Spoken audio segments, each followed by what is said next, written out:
എപ്പോഴൊക്കെ ഗാന്ധിയെ ഓർമ്മിക്കുന്നുവോ അതെല്ലാം നിലയ്ക്കാത്ത പോരാട്ടത്തിനുള്ള ഊർജ്ജമാണ്.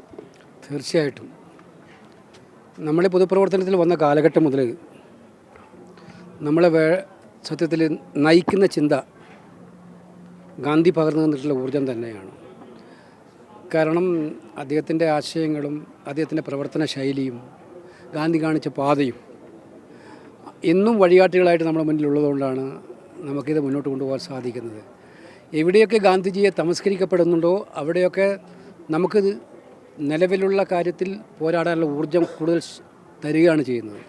അപ്പോൾ ഗാന്ധിയുടെ സ്മരണ എന്ന് പറയുന്നത് ഒരു പൊതുപ്രവർത്തനം എന്നതിൽ നമുക്ക് നൽകുന്ന ഈ വലിയ ഊർജ്ജം അത് അഭംഗുരമായിട്ട് മുന്നോട്ട് കൊണ്ടുപോകും.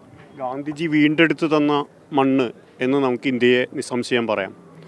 ഒപ്പം നമ്മുടെ മുന്നിൽ ഗാന്ധിജിയുടെ ചോര വീണ മണ്ണും കൂടിയുണ്ട്. അത് ഓർമ്മപ്പെടുത്തലാണ്. 30 ജനുവരിയിലെ ബിർളാ മന്ദിരത്തിൻ്റെ ഭാഗം സന്ദർശിക്കുമ്പോൾ തന്നെ നമുക്ക് അറിയാതെ നമ്മുടെ സിരകളിലേക്ക് വരുന്ന ഒരു വിദ്യുത് പ്രവാഹം പോലെ ഒന്നുണ്ട്. ഞാനതാ പറഞ്ഞത്, ഗാന്ധിജി പകർന്നു ഇന്ത്യയെ പോലുള്ള വൈവിധ്യങ്ങൾ നിറഞ്ഞ ഒരു മഹാരാജ്യത്തെ ഗാന്ധിജിയുടെ നേതൃത്വം പകർന്നു തന്ന ഒരു വലിയ ആശയമുണ്ട്. അതിനെതിരായിട്ടുള്ള ചോദ്യങ്ങൾ ഇപ്പോൾ ഉയരുന്നുണ്ട്. അതിനെ തകർക്കാനുള്ള ശക്തികൾ സജീവമായിട്ടുണ്ട്. എന്തിന് ഗാന്ധിയെ കൊന്ന ഗോഡ്സെയാണ് മഹാൻ, ഗാന്ധിയല്ല എന്നുള്ള ചിത്രം പോലും വരക്കാൻ ശ്രമിക്കുന്നവരുണ്ട്.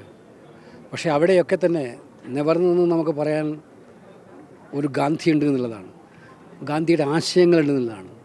ഗാന്ധി പകർന്നു തന്ന വഴികളുണ്ട് എന്നുള്ളതാണ്. ഒരു സംശയവും വേണ്ട, ഇത് ആര് തമസ്കരിക്കാൻ വിചാരിച്ചാലും തീരാത്ത ഒരു ഊർജ്ജമായി, എനർജിയായി ഇന്ത്യക്കാരിൽ നിറഞ്ഞു നിൽക്കും എന്നുള്ളതിന് സംശയമുണ്ട്.